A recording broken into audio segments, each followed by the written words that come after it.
Hello everyone, I'm Anita and I'm here with you all to tell you all how we can say sorry. Sorry అని ఎలా చెప్పాలి? ఎలా చెప్తాం? Sorry అని చెప్తాం కదా? కాదు.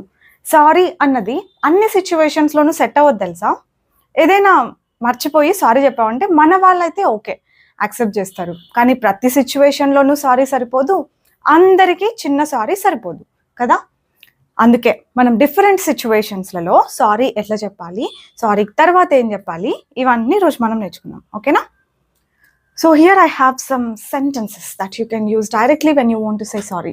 ఓకే, సారీ అని చెప్పాలనుకున్నప్పుడు డైరెక్ట్గా ఈ సెంటెన్సెస్ అన్ని మీరు యూజ్ చేయొచ్చు. Let me just explain them. I'm sorry that was so thoughtless of me అని ఎప్పుడు అనొచ్చు తెలుసా?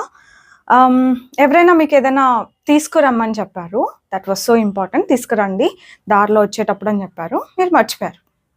ఐఎమ్ సారీ ఫర్ గాడ్ అని చెప్పడం కంటే I'm sorry that was so thoughtless of me అని చెప్పడం చాలా ఎఫెక్టివ్గా ఉంటుంది.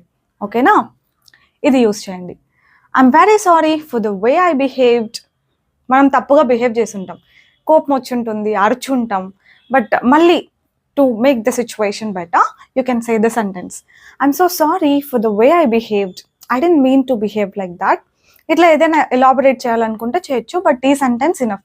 I'm so sorry for the way I behaved అని చెప్పేసేయచ్చు. తర్వాత I deeply regret my actions.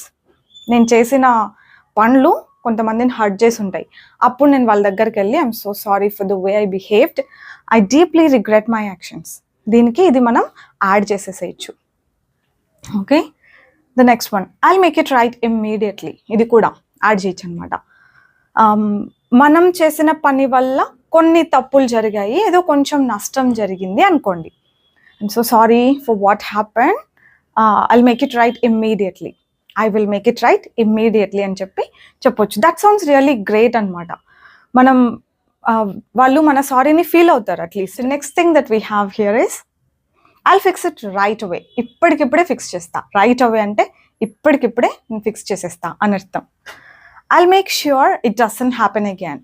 ఇంకెప్పటికీ జరగకుండా నేను చూసుకుంటాను అని చెప్పడానికే I'll make sure it doesn't happen again అని చెప్పొచ్చు. ఇంక ఇది ఎప్పటికీ జరగదు, నేను చూసుకుంటాను. మనం వాళ్ళకి భరోసా ఇస్తే at least they will accept our sorry.